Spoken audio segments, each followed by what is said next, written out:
Breaking news out of New York City, and is sending shockwaves through both Wall Street and Silicon Valley. Charlie Javice, the 33-year-old founder of college financial aid startup Frank, has been sentenced to more than 7 years in prison for orchestrating one of the most high-profile startup frauds in recent memory. Javice sold her company to JPMorgan Chase in 2021 for a staggering $175 million. The fintech firm claimed it had over 5 million student users, helping young people apply for financial aid.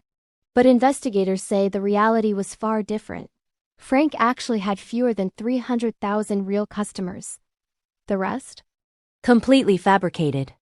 According to testimony, Javice worked with a data scientist to generate millions of fake accounts just weeks before the acquisition, tricking the largest bank in the U.S. into buying what prosecutors later described as a crime scene.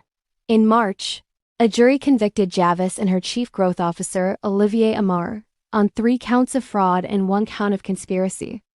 Prosecutors pushed for a 12-year sentence, but Judge Alvin Hellerstein ultimately handed down 85 months behind bars, along with 3 years of supervised release, more than $22 million in forfeiture, and an eye-watering $287 million in restitution to JPMorgan. In court, Javice broke down in tears, telling the judge she felt profound remorse for her actions. She asked for forgiveness from JPMorgan, her employees, investors, and even turned to her family in the front row to apologize.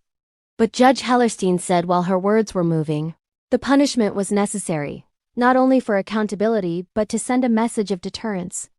Assistant U.S. Attorney Micah Ferguson was blunt, saying, quote, JPMorgan didn't get a functioning business.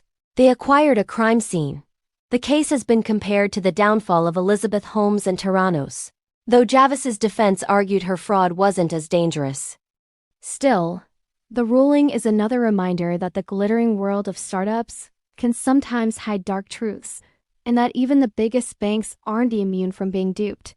For JPMorgan, the episode remains a huge embarrassment, raising questions about how one of the most sophisticated institutions in finance failed to detect the fraud. For Javice, it marks a stunning fall from grace, from celebrated young founder to convicted felon facing years in federal prison. Stay tuned as we continue to follow this story.